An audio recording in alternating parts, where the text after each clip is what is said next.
আমাদের এক ভাই প্রশ্ন করেছেন, ছেলেদের বড় চুল রাখার বিধান কি? বড় চুল রাখার অনুমতি থাকলে ঝুঁটি বা বেনি করা যাবে কি? জবাব, প্রথম হলো ছেলেদের বড় চুল এর একটা সীমা রয়েছে। সেই সীমা হলো কাঁধ ছুঁই ছুঁই পর্যন্ত সর্বোচ্চ সীমা। কাঁধ ছুঁই ছুঁই এর মানে কানের নিচ থেকে শুরু করে কাঁধ ছুঁই ছুঁই ভাব এই পর্যন্ত রাখার সুযোগ রয়েছে। সেই অংশের যদি বেশি এলোমেলো হয়, পিছনের দিকে বেঁধে রাখে, অসুবিধা নেই, আল্লাহু আ'লাম। তবে আফসোসের সাথে বলতে হয়, ইদানিং আমাদের যুবকেরা চুল রাখে সব অমুসলিমদের অনুসরণ করে। এটি খুবই জঘন্য অপরাধ।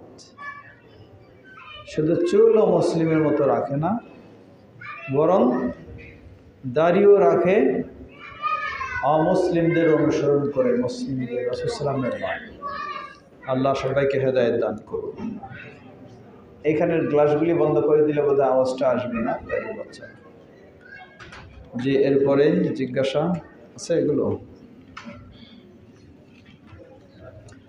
হাদিসে জুমার খুতবার কথা সংক্ষিপ্ত করার কথা রয়েছে, কিন্তু আহলে হাদিসের সকল মসজিদে 1 ঘন্টার মতো করে খুতবা দেয়, এই বিষয়ে কি বলবেন? জবাব, আমি এর আগেও বলেছিলাম এখানে, আজকেও সালাতের পরে আমি খতিব সাহেবরে বললাম যে আপনারা এত খুতবা লম্বা করেন কেন? কারণ এত লম্বা হওয়া সুন্নাহসম্মত নয়। সাধারণ আলোচনা ঘন্টার পর ঘন্টা হোক, সীমাবদ্ধতা নেই, কিন্তু খুতবার সীমাবদ্ধতা রয়েছে। সহিহ মুসলিমের হাদিস, আল্লাহ রাসূল সাল্লাল্লাহু আলাইহি ওয়াসাল্লাম বলেন যে মানুষের বিজ্ঞতার পরিচয় হলো জুমার সালাত দীর্ঘ হবে আর খুতবা ছোট হবে, সংক্ষিপ্ত হবে। এখন সালাত দীর্ঘ আর খুতবা যদি সংক্ষিপ্ত বলা হয়, সালাতে সর্বোচ্চ 10 মিনিট সময় যায়, তার চেয়ে যদি খুতবা ছোট করতে বলা হয়, মানে কি খুতবা 9 মিনিট করবেন বা 8 মিনিট করবেন। এখন 8-9 মিনিটে তো খুতবা আমাদের পোষাবে না, নাকি? আরবি ভাষায় 8-9 মিনিট খুতবা যদি হয়, আলহামদুলিল্লাহ, বিশাল খুতবা হয়ে যাবে। কিন্তু আমাদের যেহেতু শ্রোতাদেরকে বাংলায় বোঝাতে হয়, সেটা সর্বোচ্চ আপনি আধা ঘন্টা নিলেন, কিন্তু ওই 1 ঘন্টা বলে চলে যাবে, এটি সুন্নাহসম্মত নয়। আমি এর আগেও বোধহয় এখানেও বলেছি আপনাদেরকে। এখানে হয়তো আপনারা বলবেন যে বাজারের অনেক মুসল্লিরা বিলম্বে আসে বা ইত্যাদি ইত্যাদি। আপনারা যদি 1:30টাও শেষ করেন, তারপরেও দেখবেন মুসল্লিরা আছেই। এরপরও একটাই করতে পারেন, সেটা আপনারা 12:15টায় না করে 12:30টায় শুরু করলেন, 1টায় বা 1:05-এ শেষ করলেন, তাহলে শর্টও হলো, আর যারা পিছিয়ে পড়ে থাকে তাদেরও একটু সুযোগ দেওয়া হলো। আল্লাহু আ'লাম। শীতকালীন টাইম, ঠিক আছে, শীতকালীন টাইম আগায় নিলে তো এদিকেও আগায় নিতে হবে।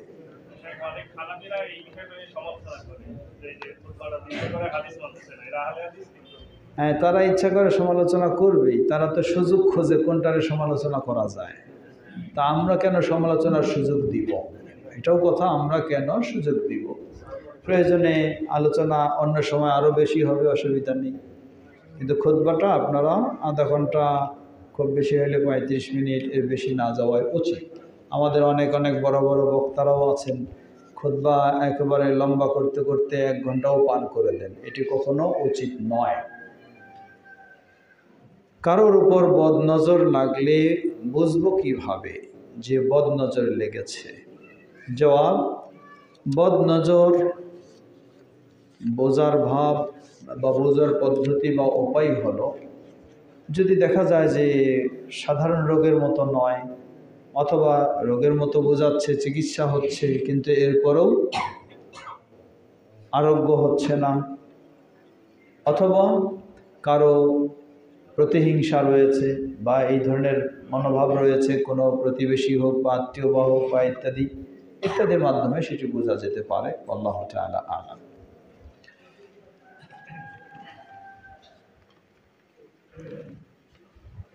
সম্প্রতি বাংলাদেশে তালাক বিষয়ে একটি খবর প্রচারিত হয়, যেটাতে একসঙ্গে 3 তালাককে তালাক গণ্য করে ইমামের সাথে হিল্লা করে মসজিদের সিঁড়িতে হালাল করা হয়। মা বোনের এই নির্যাতনে জাতীয় পর্যায়ে আমাদের করণীয় কি? গতকালকে এ বিষয়ে আমার একটা জবাব গেছে, সেটা অনলাইনে গেছে, আমার পেজেও গেছে, সেখানে শুনলে বুঝবেন। কোনো সন্দেহ নেই, এটি অবশ্যই শরীয়ত গর্হিত একটি নোংরা কাজ। তো যার কারণে আমরা বলবো এটির সাধ্যমতো সম্ভব অনুযায়ী প্রতিবাদ থাকতে হবে। তবে এটার প্রতিবাদ রাজপথে নামলে তো আর হবে না, এটা এলমি প্রতিবাদ থাকতে হবে।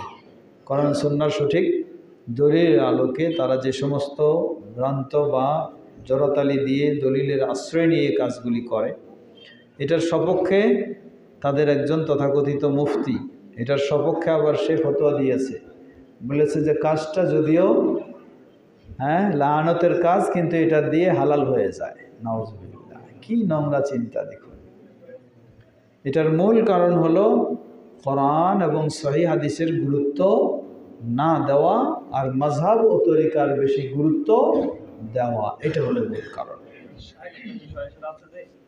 জাতীয় পর্যায়ে আমাদের করণীয়টা আসলে কি?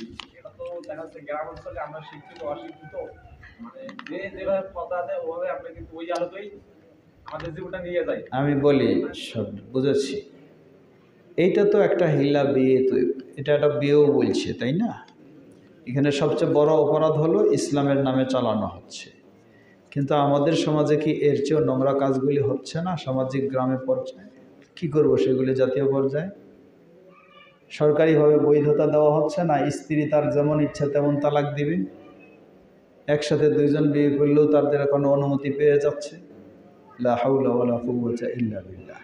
সুতরাং এটা জাতীয় পর্যায়ে করার কিছুই নেই, করার একটাই হলো এটা একটা হলো ইলমি দিক থেকে কোরআন সুন্নাহর দলিলের আলোকে আলেমদেরকে সচেতন হতে হবে। এবং এটা যেমন একটা দিক আছে, এই রকম তো আরও অনেক, যেমন কোর্ট ম্যারেজ কি শরীয়তে বৈধ? একই জিনিস, সেটাও বৈধ নয় অভিভাবকের মেয়ের অনুমতি ছাড়া। তো সবগুলি একই মাযহাবের দোহাই দিয়ে চলছে।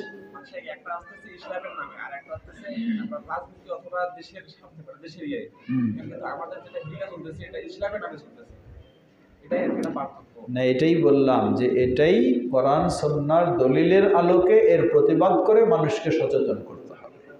জি, ধন্যবাদ।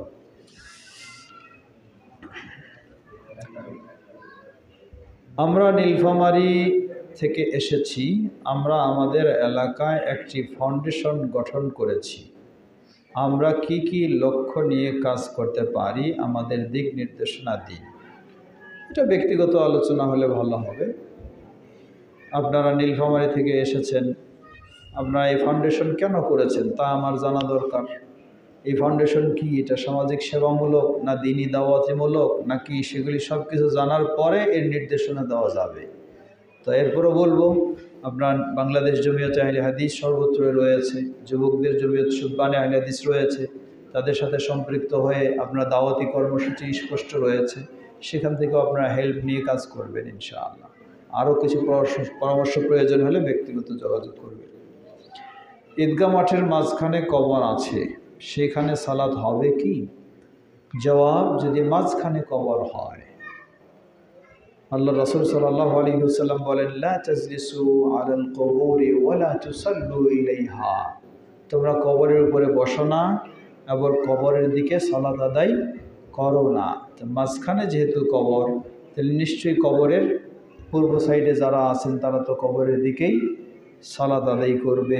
সুতরাং এই কবর যদি কবরস্থান না হয়, তার ঈদগাহ যদি ঈদগাহের জন্য জায়গাটা ওয়াকফ করা হয়, তাহলে সেই কবরটা ওই জায়গা থেকে স্থানান্তরিত করে কবরস্থানে নিয়ে চলে যাবে, ঈদগাহর মতোই থাকবে।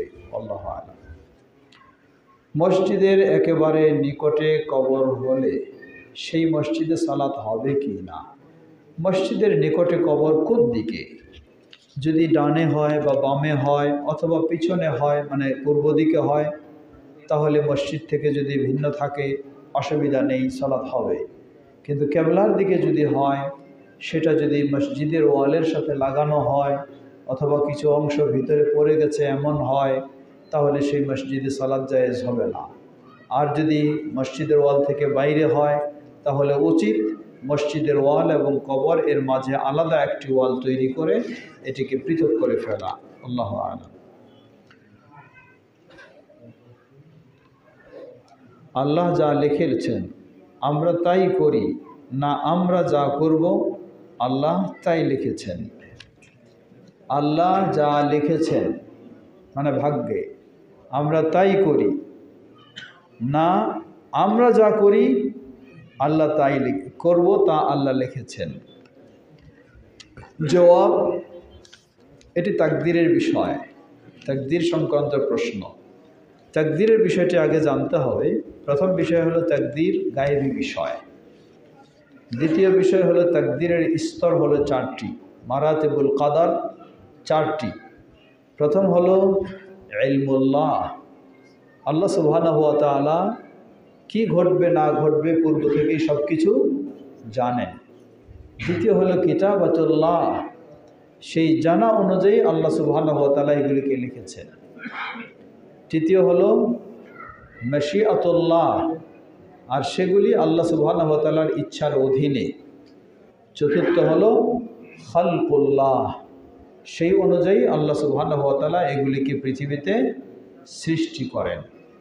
অতএব প্রশ্ন ছিল আমরা যা করি লেখা অনুযায়ী, না আমরা যা করব সেই অনুযায়ী লিখেছেন। জবাব, আমরা যা করি লেখা অনুযায়ী। এটাকে যদি হুবহু এটা বলি আমরা, তাহলে কিছুটা আপত্তি আরেক করতে চায় যে যদি লেখাই আছে আমার এটা, তাহলে আমি এটা সেই অনুযায়ী করছি, আমার তো আর অপরাধ নাই। জবাব, আমরা বলবো যে এই আপত্তি করার সুযোগ নেই, কারণ ইসলাম আমাকে ভালো কাজের নির্দেশ দিয়েছে এবং খারাপ কাজ থেকে বিরত থাকার নির্দেশ দিয়েছে। এখন কি লেখা আছে আমার এটা তো আমি জানি না, কেন আমি বলবো যে লেখা আছে তাই আমি এটা হয়ে গেছি? না, এটা বলার সুযোগ নেই। ইসলাম আমাকে কি নির্দেশ দিয়েছে সেই অনুযায়ী করতে হবে, এক। দ্বিতীয়, যা ঘটবে এটা আবার সেই নির্ধারণ অনুযায়ী হচ্ছে, সেটিও আমাকে বিশ্বাস রাখতে হবে। আল্লাহু তাআলা আ'লাম। আমি একটি কোম্পানিতে কাজ করি, সেখানে নারী ও পুরুষ উভয় চাকরি করি।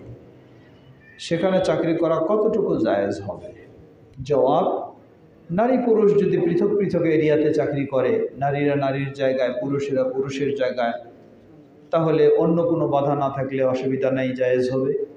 দ্বিতীয়, যদি নারী পুরুষ অবাধে বিচরণ হয়, নিজের ঈমানকে ঠিক রাখাটা কঠিন হয়, ফিতনার সম্মুখীন হবে, তাহলে অবশ্যই এই পরিবেশের চেয়ে ভালো পরিবেশ খোঁজার চেষ্টা করবে। আল্লাহু তাআলা আ'লাম। মহানবী সাল্লাল্লাহু আলাইহি ওয়াসাল্লাম বলেছেন যে আমার কবরকে ঈদগাহ বানায়ও না। এর ব্যাখ্যাটা কি? জবাব, ঈদগাহ বানায়ও না এটা বলেন নাই, তিনি বলেছেন লা তাজআলু কবরি ঈদা, তোমরা আমার কবরকে ঈদ হিসাবে বানায় নিও না। ঈদ হিসাবে মানে যেখানে সমষ্টিগতভাবে ইবাদত সম্পাদন করা হবে, এমন তোমরা এটাকে বানায় নিও না। যেখানে উৎসব পালন করা হবে এমন বানায় নিও না, এটাই হলো উদ্দেশ্য। অর্থাৎ সেই কবরকে কেন্দ্র করে সমষ্টিগতভাবে কবর জিয়ারতও নয়, কোনো দোয়াও নয়, কোনো মাহফিলও নয়, অন্য কোনো কিছু করা যাবে না। আল্লাহু আ'লাম। সাংগঠনিক বায়াত না নিলে কি জাহেলিয়াত মৃত্যু হবে? এক সংগঠন থেকে এই ফতোয়া দিয়েছে, কিন্তু কিবার আলেম এটিকে বায়াত নাম না দিয়ে আকদ বা আহাদ নাম দিতে বলেছেন। এখন আমার প্রশ্ন, আমাদের দেশে কি এখন বায়াত প্রযোজ্য? জবাব, এই ধরনের সাংগঠনিক বায়াত এটি অবশ্যই বেদাতি বায়াত। এটা থেকে না হলে জাহেলিয়াত মৃত্যু হবে, এই কথা বলা ভুল, সঠিক নয়। কারণ সংগঠন হবে, ধরে নেন উদাহরণ দেশে 100টা সংগঠন আছে, এখন 100 জন লিডারের কাছে এই দেশের মানুষরা বায়াত করবে, তাহলে কাকে ছেড়বে আর কাকে ধরবে? এটি একটি বিশৃঙ্খলা, পীর বায়াতের মতোই এটি বায়াত। অতএব এই বায়াত বর্জনীয়, এটি গ্রহণযোগ্য নয়। আল্লাহু তাআলা আ'লাম।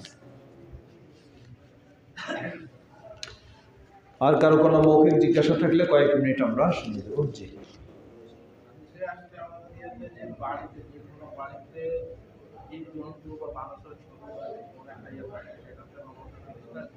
কি থাকে? ঘরে ছবি বাড়িতে আকৃতিতে যে কোনো মানুষের ছবি হোক বা প্রাণীর ছবি যেগুলো থাকবে সেই বাড়িতে রহমতে ফেস করা যায়, কিন্তু মসজিদের মধ্যে যদি এই জিনিসটা থাকে সেটার জন্য আমাদের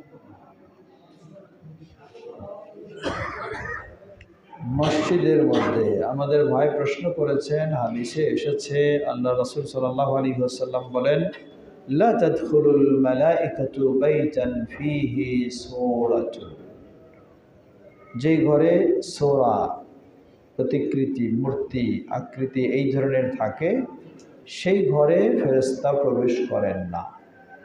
তো এমনটা যদি মসজিদে হয় তাহলে সেই মসজিদের বিষয় কি? জবাব, সেই মসজিদেও প্রবেশ করবেন না। যেটা নিষিদ্ধ বাড়িতে, যার কারণে ফেরেশতা প্রবেশ করবে না, সেটা মসজিদেও নিষিদ্ধ, মসজিদেও একই হুকুম। আল্লাহু আ'লাম। মসজিদের মধ্যে যে আমাদের রিয়াতে যে মূর্তিগুলা যেগুলো আছে এটা ক্লিয়ার দেখা যায়, যেগুলো ছবি আছে, যেটা এর আগে এখানে বলা হয়, কিন্তু আজ পর্যন্ত ওগুলো ঠিক হয়নি, এইভাবেই আছে। এটার মধ্যে কি আমাদের নামাজ হবে? জায়নামার মধ্যে এটা কি ছবি? এখানে দেখা যাচ্ছে অনেকবার দেখানো হয়, 45 বলছি আরো অনেকজন বলছে, কিন্তু আজ পর্যন্ত ঠিক করার তো আবার তা আমার জানা নেই, না দেখলে বলতে পারবো না। এখন এগুলি এমনভাবে একটা নকশা করা হয়েছে যে এটা কেউ দেখলে ছবির মতো মনে করবে, আবার কেউ দেখলে ডিজাইনের মতো মনে করবে। যদি সবাই মিলে বুঝে যে সত্যি এটা একটা স্পষ্ট ছবি, তাহলে তো অবশ্যই ঢেকে নিতে হবে, প্রকাশ্যে রাখা যাবে না। তবে কারো কাছে যদি ধারণা হয় তাহলে এটার উপর তো হুকুম হবে না। আহলে হাদিস জমিয়ত সংগঠন ও জামাতে ইসলামী সংগঠন, আকীদা পার্থক্য আছে? আহলে হাদিস জমিয়ত সুবহান সংগঠন করলে জামাত ইসলামী শিবির করা যাবে? জবাব, হ্যাঁ, আকীদাগত বিশাল পার্থক্য রয়েছে। জামাতে ইসলামী অথবা ছাত্র শিবির তারা একটি মাযহাবের আলোকে, সেটি হলো হানাফি মাযহাবের উপরে প্রতিষ্ঠিত। সেই মাযহাবের আলোকে তারা চলে, তারা আমল করে।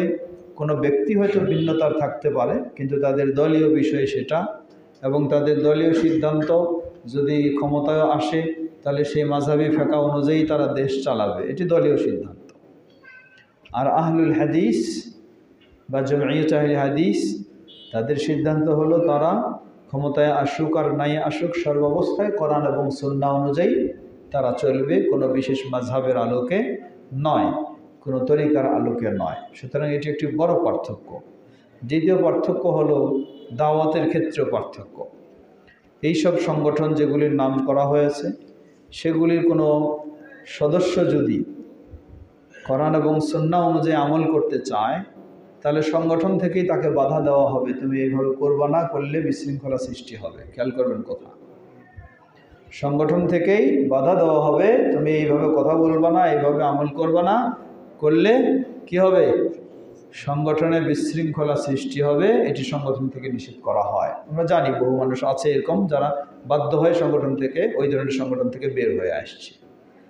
তো এটা হলো সেই সংগঠনের বৈশিষ্ট্য। অপরদিকে জমিয়ত আহলে হাদিস বা সুবহান, তাদের নীতি হলো কোরআন এবং সুন্নাহ অনুযায়ী চলা। কেউ ব্যক্তিগত দুর্বল হইতে পারে, ভুল থাকতে পারে, কিন্তু নীতিগতই হলো এই কোরআন এবং সুন্নাহ অনুযায়ী আমল, আকীদা, আখলাক হতে হবে। আল্লাহু আ'লাম। অতএব বিশাল পার্থক্য, আরও বহু পার্থক্য রয়েছে। বিধর্মীদের বাড়িতে দাওয়াত খাওয়া যাবে কি? তাহলে কি আহলে তাহলে কি খাওয়া যাবে? আচ্ছা, বিধর্মী মানে কি এটা দেখতে হবে। বিধর্মী কাকে বলে? ইহুদি বিধর্মী হতে পারে, খ্রিস্টান বিধর্মী হতে পারে, মূর্তি পূজারী মুশরিক সেও বিধর্মী হতে পারে। যদি ইহুদি খ্রিস্টান হয় তাহলে তার হুকুম হবে আলাদা, আর মুশরিক যদি হয় তার হুকুম হবে আলাদা। কারণ আহলি কিতাব যাদেরকে বলা হয়, যদিও সেখানে বিকৃত হয়েছে, কিন্তু আহলি কিতাবদের জবাই করা খাওয়া হালাল আমাদের জন্য, কিন্তু মুশরিকদের জবাই করা খাওয়া কখনো হালাল নয়। এই জন্য খাওয়ার মধ্যেও পার্থক্য রয়েছে। বিধর্মী হলেই সবাই এক সমান নয়। বিশেষ করে যদি মুশরিক হয়, মূর্তি পূজারী হয়, তাহলে এই মুশরিক মূর্তি পূজারী যদি আপনার প্রতিবেশী হয় তাহলে আপনি তার বাড়িতে যাবেন, অসুবিধা নেই। কারণ না গেলে আপনি কেমনে দাওয়াতি কাজ করবেন? আপনাকে তো যেতেই হবে তার প্রয়োজনে, তার সহযোগিতা বা ইত্যাদি, যাতে আপনার প্রতি সে আন্তরিক হয়, আকৃষ্ট হয়। তো সেখানে গেলে আপনি খাওয়ার ক্ষেত্রে যদি শুকনো খাদ্য হয়, যেগুলো তাদের তৈরি করা নয়, যেগুলি কোনো জবাই করা নয়, যেগুলি কোনো রান্না করা নয়, বাজার থেকে হয়তো কিনা, সেগুলি খেতে পারেন, অসুবিধা নেই। আল্লাহু তাআলা আ'লাম। আপনারা যদি জবাই করে দেন, যেমন প্রশ্ন করলেন যে আমরা যদি জবাই করে দিই, অর্থাৎ আমাদের এদিকে গ্রামগঞ্জে প্রচলন আছে, কারো মেয়ের বিয়ে, ছেলের বিয়ে, আপনাদেরকে বললো যে আপনারা আসেন, আপনারাই জবাই করে আপনারাই রান্না করবেন, খালি আমাদের এখানে খায় যাবেন। আল্লাহু তাআলা আ'লাম। এখানে দুটো দিক। একটা দিক হলো তাদের এই অনুষ্ঠানগুলি যদি তারা তাদের ধর্মীয় নীতিতে, রীতিতে বাস্তবায়ন করে, তাহলে সেই অনুষ্ঠানে অংশগ্রহণ করা কোনোভাবেই জায়েজ হবে না। দ্বিতীয় হলো যদি ওইরকম কিছুই নাই, জাস্ট শুধু একটু খাওয়ার জন্য আপনাদেরকে দাওয়াত দিয়েছে, তাহলে সেখানে নিজেরা গিয়ে রান্না, প্রতিবেশী হিসাবে নিজেরা গিয়ে নিজেরাই জবাই করে, নিজেরা রান্না করে, নিজেরাই সুন্দর করে খেলেন, তাতে আল্লাহু তাআলা আ'লাম, অসুবিধা নাই। বিশেষ করে যদি তাকে এটি ইসলামের প্রতি আন্তরিক বা আকৃষ্ট করার কাজে যদি এটা লাগে, তাহলে অসুবিধা নেই। আল্লাহু তাআলা আ'লাম। কোনো এক ব্যক্তি অপর এক ব্যক্তিকে বললেন, এই টাকাটা দিয়ে একটি কোরআন কিনে মাদ্রাসায় দিন, যদি ওই টাকা কোনো মসজিদে দান করা যাবে কি না? জবাব, যদি সেই টাকাটা সাধারণ টাকা হয়, যাকাতের না হয়, একটা কোরআন মাজিদ কিনে দিয়ে উপকার করার জন্যই সে চিন্তা করেছে, অতঃপর এই টাকাটা যদি মসজিদে দেওয়া যায়, এখানে দুটো দিক, তিনি সাধারণ দান করবেন না মানত করেছেন। যদি মানত করেন তাহলে সেখানেই হওয়া উচিত। আর যদি সাধারণ দান হয়, তাহলে ওই কোরআন মাজিদ কিনে কাউকে দেওয়ার চেয়ে মসজিদের বিষয়টা আরও বেশি উন্নত, বেশি মর্যাদাপূর্ণ। সেই হিসাবে নিম্ন জায়গা থেকে ঊর্ধ্ব জায়গায় ট্রান্সফার হলে অসুবিধা নেই। আল্লাহু তাআলা আ'লাম। শেষ করি আমরা নাকি? তালাকপ্রাপ্ত মহিলা আবারও ওই স্বামীর সংসার করতে চাইলে কোন পদ্ধতিতে করতে পারবে? জবাব, আল্লাহ সুবহানাহু ওয়া তাআলা বলেন, যদি তৃতীয় তালাক ঘটে যায়, হাত্তা তানকিহা যাওজান গায়রা, যতক্ষণ না এই মেয়ে মানুষ ভিন্ন কোনো ব্যক্তিকে স্বামী হিসাবে তার সাথে বিবাহ বন্ধনে আবদ্ধ হয়, তার আগে ওই পূর্বের স্বামীর কাছে বিবাহ বন্ধনে আবদ্ধ হতে পারবে না। তা হলো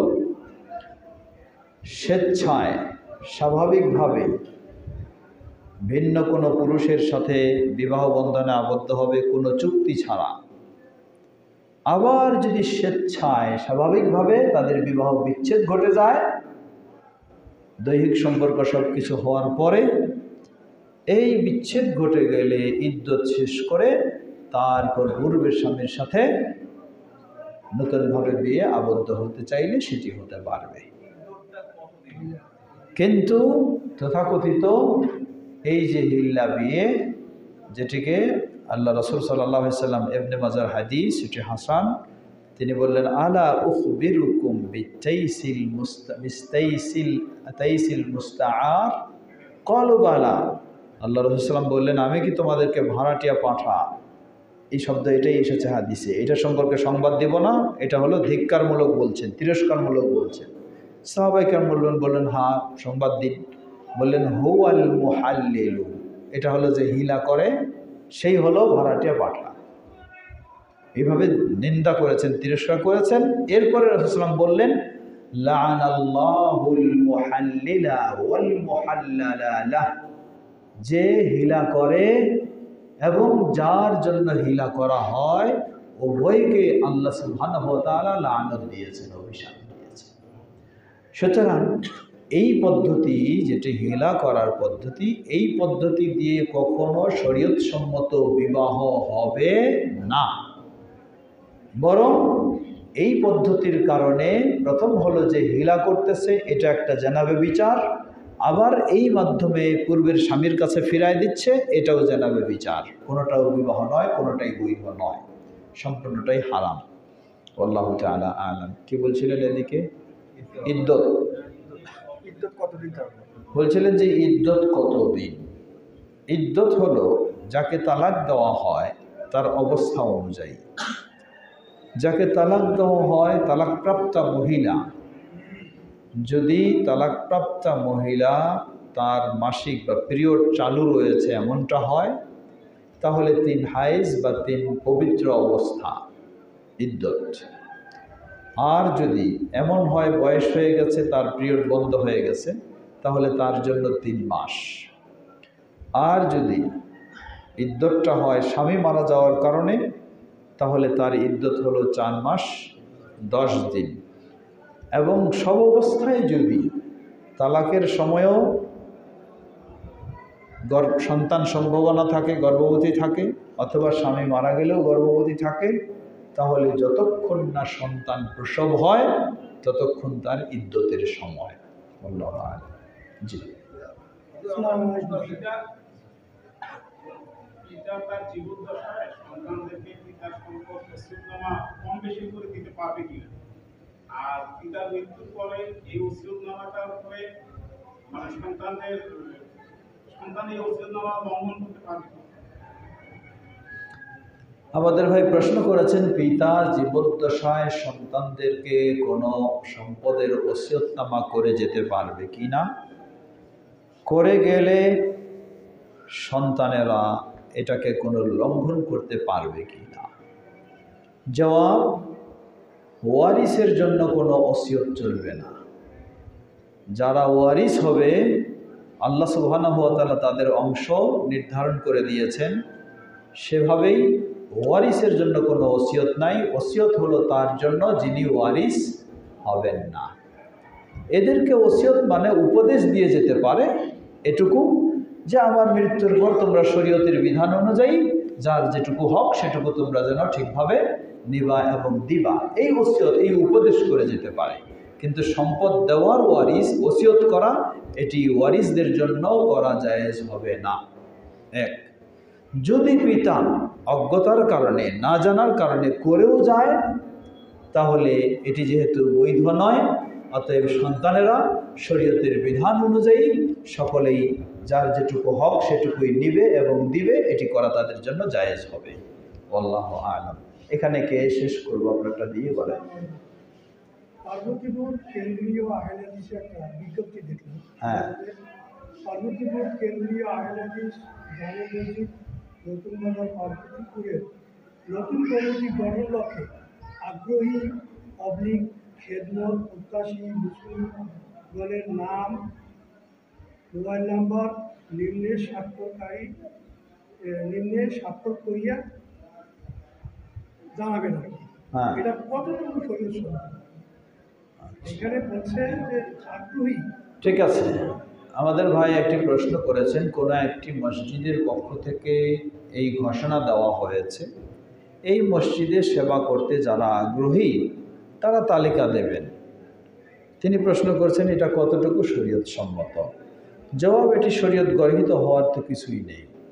কারণ হইতে পারে এর মাধ্যমে একটু বাছাই করতেছে যে কারা ভালো মানুষ আছে মসজিদের জন্য সেবা দিবে, এমনটা হইতে পারে। তো সেই দিক থেকে কেউ যদি নিজের আগ্রহ প্রকাশ করে যে আলহামদুলিল্লাহ আমি মসজিদের জন্য সেবা দিতে চাই, অসুবিধা নাই, জায়েজ হবে। কিন্তু নিষিদ্ধ হইল যদি কি নিজেকে প্রার্থী বলে আগে ঘোষণা দিত যে আমি প্রার্থী, এর সভাপতি হব, সেক্রেটারি হব, আমাকে ভোট দেন, এই প্রচারণা বা গ্রুপিং ইত্যাদি শুরু করে, এটি নিষিদ্ধ। আর এটা হলো কারা কারা মসজিদের জন্য ভালো ভূমিকা রাখবেন তারা জানাবেন, এইরকমই। এরকম হলে জায়েজ হবে। আল্লাহু তাআলা আ'লাম। আমরা এখানে শেষ করি। এতক্ষণ যাবৎ যে বিষয়গুলি আমরা শুনেছি যেন উপকৃত হতে পারি, আল্লাহ আমাদের সকলকে সে তৌফিক দান করুন। সুবহানাকাল্লাহুম্মা ওয়া বিহামদিকা আশহাদু আল লা ইলাহা ইল্লা আনতা আস্তাগফিরুকা ওয়া আতুবু ইলাইক। আসসালামু আলাইকুম ওয়া রাহমাতুল্লাহি ওয়া বারাকাতুহু।